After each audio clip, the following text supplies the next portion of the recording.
This is Madison Square Basement. This episode is on Princeton Reverb amps. My name's Aaron. My name's Michael.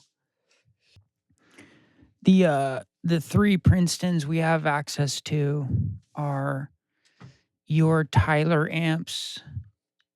This is JT14 maybe, I believe so.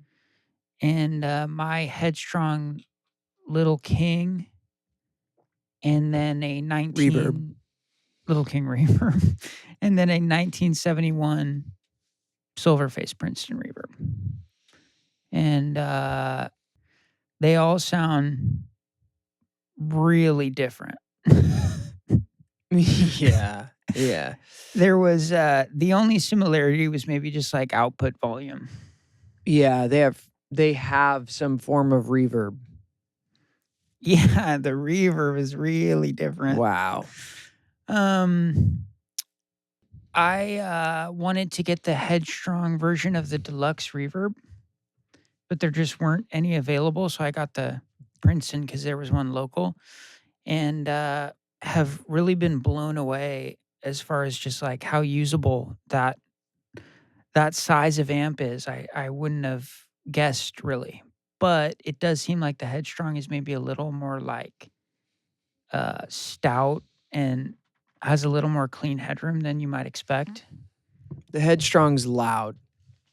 Yeah, it's maybe a little louder than the average Princeton. I would say so. It seems pretty loud. What experience do you have with older blackface Princetons?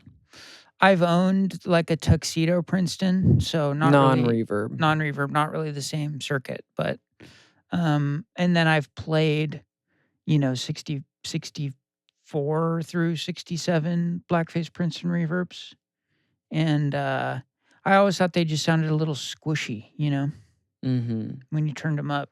The Headstrong's not like that. It's like still very vibrant when it's turned up. Yeah. The Headstrong Princeton Reverb, it behaves like a large Fender amp. Yeah, it behaves a lot more like a deluxe, and I know that's maybe partly because of the 12-inch speaker, but the Tyler amps has the same 12-inch speaker. What is it? The Alessandro Eminence, 64, I think. Yeah. And it behaves more like I would think a Princeton would behave. Yeah. You turn it up, it gets a little squishy. And kind of crunchy or something, like boxy. And a little caving in on itself. Yeah. I've played, I think, a 65 Princeton Reverb a lot. And it had, I believe, its original 10. And that amp did that kind of like, if you just put humbuckers into it, it's like if you hit a low E, yeah, it like has that kind of sort of like still in the tweed flubby type of kind of like raspy distortion, Yeah, which I could be wrong, but I do think a Princeton circuit, maybe where the mid-range is set or something, is a little closer to a tweed than like a twin reverb. Yeah, I'm not going to say the Tyler sounds like a tweed amp. I'm going to say it sounds a little bit more small and boxy.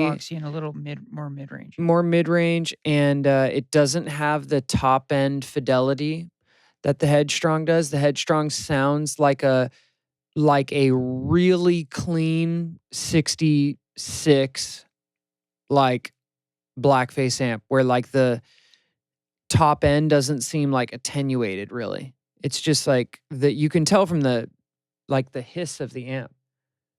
If you spent a lot of time with blackface amps, like you just turn them on, you can tell which ones have like the real top end, Right. So that's the Headstrong, the Tyler, and then you have what, a 71? Yeah, 71 Silverface Princeton Reverb. That has a replacement 10-inch Jensen. And from what year? The Jensen is just new, I think. Oh, wow. It definitely has a character that's closer to the Tyler. In some ways, but it maybe has a little more Well, I just think across the board, it's brighter no matter what. The older, the 71, you could hear the transformer break up more than the other two by far. It had this transformer sound, like when you drove it, you could hear the transformer break up like small amps do, you know? Yeah, and an interesting thing about the Headstrong and the Tyler is like, if you have a Telecaster plugged into them, the treble does have to be up around, 8. Yeah, yeah. They almost Really seem weird. to click on, the bottom half of the tone pot isn't usable at all, or the treble Nothing. pot. There's nothing there. And Whereas then on the old one, 5 is as bright. and then you have a sort of a problem in reverse with the bass. Like the bass doesn't give you more bass. It's like the amp can't really produce bass, so it like gives you breakup in the lower end or Yeah, it something. gives you like, I don't know, like a more continuous. If you turn the bass up, it doesn't sound like the amp gets bigger. It sounds like it could get smaller. And you can't run the bass off either because then it sounds really notched. It really starts to attenuate. There's really a setting. The treble is somewhere in the vicinity on the newer ones of like 7, 8-ish. And the bass is anywhere from 3 to 5, depending on how much kind of like warmth you want. That's what's interesting about the Headstrong, though, is that 7 on the treble pot Is still dark. is dull. It clicks over to 8. Yeah, and it's but like no I'm just matter saying what 7, guitar, 8. Like Yeah. the Tyler responds the same, but it's somewhere around 7 or 8 or something. Yes, yeah. The old one seems to have a way different sweep. Yeah, different sweep. It has sort of a different EQ in general. Yeah, it's like a little more like telephone sounding or something. Maybe. A little raspier in the overdrive. The transformer for sure kind of is exploding. Yeah, it's definitely hitting. You're hearing transformer breakup. You might even be hearing a certain amount of speaker breakup. Mm-hmm. We didn't play the amps through. I mean, obviously the Headstrong and the Tyler, that's a comparable speaker because it's identical. We didn't play the old one through that speaker just because, like, it's more interesting as a comparison to hear the 10 and hear the other box and stuff. Yeah, the older one is a Princeton Reverb. Yeah. These are Princetons with 12s because people like putting 12s in Princetons, So you're also kind of getting that as a comparison, a Princeton or a Princeton with a 12. But yeah, to me, the Headstrong is an amp I just would never sell, and I think is a keeper and sounds pretty spectacular. It's not necessarily like the most special amp in the world, but it is potentially like the most usable amp in the world. I would say in a lot of ways, the Headstrong probably sounds close to how Blackface amps sounded new. Potentially, yeah. But I think that it's somewhere in the circuit or something, it's a little bit overly hyped and like it seems a little bit more bold and a little louder somehow. It definitely seems firmer to me. Yeah, yeah. I've played a lot of older Blackface, even big Blackface amps. They have like a give to them. Yeah, that this doesn't. That this just doesn't. It's really, really weird. And that's why I would say it's extremely usable. Right, because it's a small amp that's firm and, seems big. It takes pedals really well. Mhm. It goes through other speakers really well. Mhm. Yeah, I don't think I would hesitate to get, the Headstrong Princeton over almost anything else if I just needed an amp for gigs and for like recording and stuff. Yeah, yeah. I would want one. I would just say though that it's loud. It's like a crosses into it being like a loud amp. It's really way weird. louder than I would have expected it to It's be. way louder than the Tyler in terms of like its bandwidth and its frequency response or something. Yeah, it's interesting. It might not actually be like decibel level louder because when we were recording, it seemed relatively similar, but the presence in the room, the fidelity and the bandwidth is so much greater that it appears loud. The apparent volume is definitely louder. Yeah, yeah, definitely. I would say that the 71 is comparable in volume to the Tyler, Yeah, they seem a little bit more similar.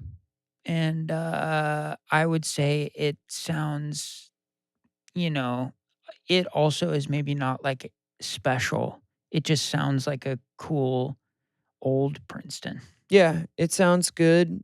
It sounds, it's a great sounding kind of solid clear amp.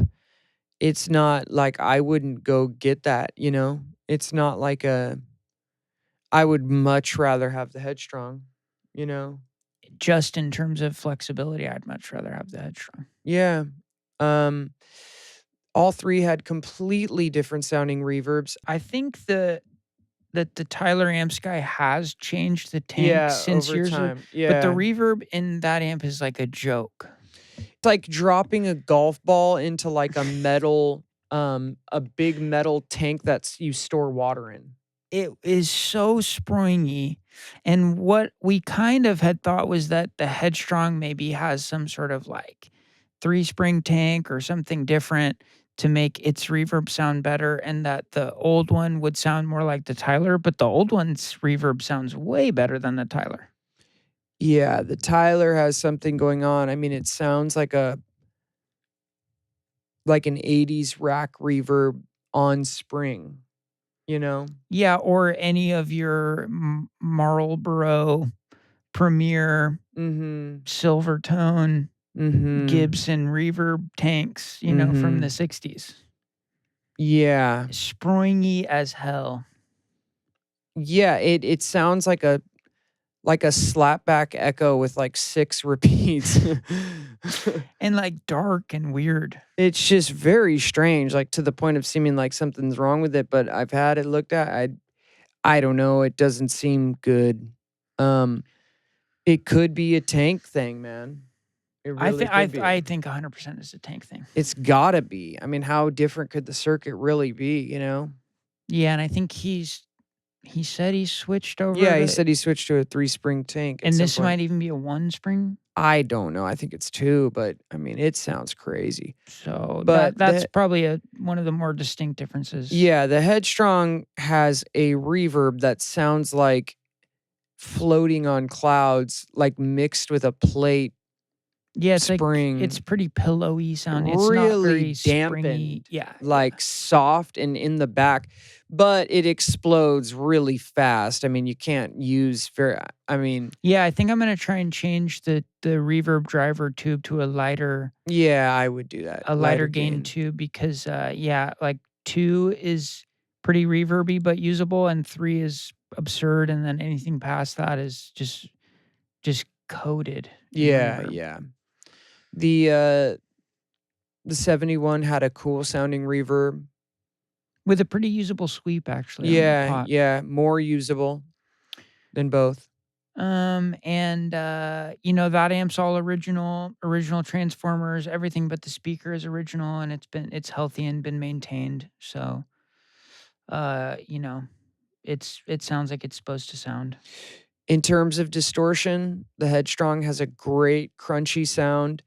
The Tyler actually does sound pretty cool, when you overdrive it. Yeah, the Tyler has a tweedier Yeah. breakup. The Headstrong has kind of like I don't know, almost like a Britishy top end or Well, it's something, kinda like Blackface Basements, you know? like a hyped Yeah, high end. yeah. Yeah, Blackface Basements sound like that when you crank them, you know? that's true, yeah. The 71, it's like those early Silver Faces are, where they're like, they don't really wanna be going there in a sense, you know? And it's the most squishy and the most sort of, Yeah, like, saturated. yeah.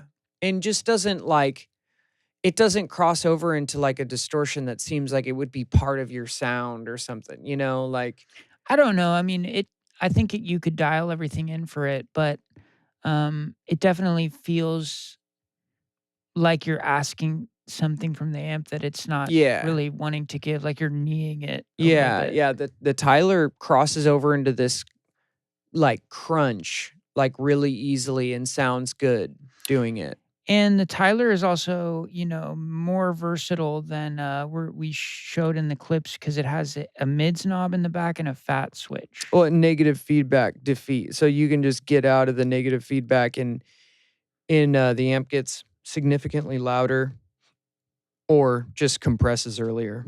Yeah, I would say like it gets louder in the sense of when you flip the switch, it gains volume, but it also is breaking up more. Yeah. So It's much looser, much kind of fatter, and just it falls apart. yeah, and a pretty different feel to play. Yeah. And then turning the mids up and down on the Tyler is like somewhat subtle. Yeah, it's usable, but it's not necessarily the part of the mid-range I'd want to turn up, It's kind of lower than I would think would be super Yeah. useful. And it just kind of changes the overall tonal sound of the amp. It doesn't necessarily, it's not like a mids knob on a Marshall or something, As far as like build quality, the build quality of the Tyler is phenomenal. Seems great, yeah. The build quality of the Headstrong is like on par with that. I would say the Headstrong's kind of as good as it can possibly be. I guess the only thing I noticed about it, and I don't know if maybe it's different on different amps or something, but the reverb tank's not held down by anything in the back. It's just floating. On the Headstrong? Yeah, so I put like a little strap in there because the old ones have a little strap, Oh yeah, mine's like it's buttoned down on the Tyler. So yeah, the Headstrong, it kind of has some little things about it. I don't know if the grill cloth is supposed to be like aged somehow, but there's like little splotches all over it. But I think I've had it for maybe like 2 years, and those are like the only two little. Also, I think the foot pedal for the reverb and tremolo is backwards. So if I plug it in the correct way, it hums, and if I flip it, it doesn't hum. That's really weird. Well, the Tyler doesn't, mine didn't come with the option to have a foot switch, which I don't understand. It's labeled. It's labeled, but there's no hole. What's going on there? And there's no foot switch, so that's kind of bizarre. The old one has a foot switch that it came with, and the build quality of the old one, when you like look in the back, it really does feel very like tight and buttoned up, and like it's really good, I mean, let's be real, those old foot switches for reverb are kind of insane. What do you mean? They just feel like if you were wearing the right shoe, you could just kind of like destroy it, in one swoop. Yeah, I've always wondered like why doesn't someone make one that you could put on your pedal board and just have a cable that you plug in and out? Yeah. Like a RCA. We have to be hardwired. It's just bizarre that no one makes that. Like, the Echo cancel foot switch from the Tube Tape Echo? Yeah, yeah. You can just have that on your board and plug a guitar cable into it and plug it into the Echo, and then you can turn the Echo on. Very simple. Why can't that be made for the amp? Because the reverb for your amp should be a part of your pedal board. It should just be on your pedal board. That's what I'm saying. Yeah, you should be able to turn on and off. That's what I'm saying to you. But do you know if the signal somehow travels? Yeah. The dude who was working on this was talking about that like somehow the old design is that it sends signal all the way down the cable to the pedal or something. If you want to have an LED, you would have to do something. I think you could hear that your reverb and tremolo was on, but yeah, if someone's listening, like, well, I mean, trem. There's if you're at a gig and like you have trem and you have like a light spot or something, a light spot. I mean, a lighter. Oh, a lighter depth intensity of trem. You might not know it's on. Maybe, I don't know. I'm not like the tremolo police here, but I'm just saying it's possible. If someone could let's make a good foot switch. A good foot switch that I can detach. Yeah. So it maybe does seem a little harder than you would think. Yeah. So if someone could get on it, I think they could make a fortune. JD Simo has his just regular Fender foot switch on top of his power supply. It's just ludicrous to me. Yeah, and then he coily cables it up every show. I don't know, does he? If the cable is hardwired, then when you put your pedal board away, where's all the cable go? It still sits on the pedal board? Right.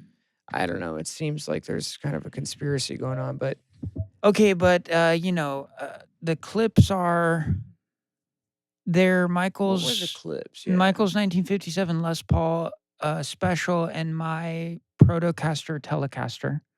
And there was like some cranked up ones, there were some clean ones, there were some reverb ones.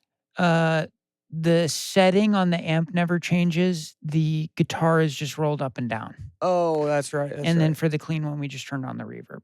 So And what was the amp set at? Like 3.5, 4.5? the amp was set at probably closer to 4.5, but we just set the amps where we thought they sounded best Right, we did. because We did do that. because if you match their settings on the volume pot, it's wildly different. Yeah. So, the Headstrong was probably on 4.5, treble on 8, bass on 3. The Tyler was probably on 4.5 or 5, the treble on around 7 or 8, and then the bass a little higher, maybe like 4 to 5. And then the old one was probably turned up more, I think maybe closer to 5, the treble 5, and the bass probably like 4. Mhm. That's probably good. I think we're good. Were you making fun of me the whole time? No.